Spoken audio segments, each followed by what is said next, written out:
అందరికీ నమస్కారం. విజయ్ గారు గెలిచిన దగ్గర నుంచి ప్రతి ఒక్కడు కౌంటింగ్ ఏ ముహూర్తాన్ని జరిగిందో ఏంటో తెలియదు, కానీ ప్రతి ఒక్కడు చాలా ఎక్కువ కథలు ఎవడికి నచ్చింది వాడు అల్లుకుంటూ పవన్ కళ్యాణ్ గారితో కంపేర్ చేసుకుంటూ ఉండడం.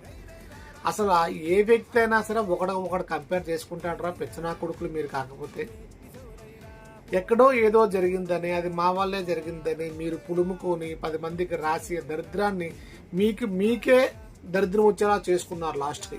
ఎందుకంటే అంత దరిద్రంగా చేశారనమాట మీరు. మా అన్న పులి సింగిల్గానే వస్తుంది, సింహం సింగిల్గా వస్తుంది, అది ఇదని. విజయ్ కూడా మా అన్న ఫోటో పెట్టాడు కాబట్టి గెలిచాడని. మీ అన్న ఫోటో పెట్టుకున్నాడు కాబట్టి కరెక్ట్గా 11 సీట్ల దగ్గర ఆగిపోయాడు.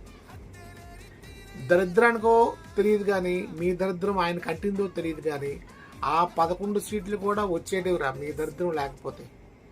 హ్యాపీగా గెలిచేటోడు ఇక్కడ దాకా అంటిందనే చెప్పాలి.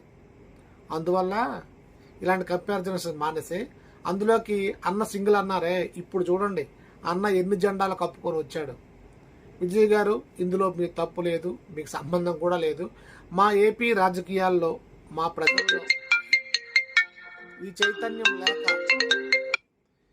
చైతన్యం లేక మనం అనుకుంటున్నాము తప్పితే మిమ్మల్ని ఉద్దేశించి చెప్పలేదు. మీ పార్టీని నడిపించడం కోసము మీరు పడ్డ కష్టాలు కానీ మీరు పెట్టిన ఎఫర్ట్, అది కళ్యాణ్ గారు కావచ్చు, మన చంద్రబాబు నాయుడు గారు కావచ్చు, వాళ్ళందరూ మీకు ఇచ్చిన సపోర్ట్ కావచ్చు, ఏదైనా తమిళనాడు ప్రజలు ముఖ్యంగా మీకు ఇచ్చిన సపోర్ట్కి హ్యాట్స్ ఆఫ్.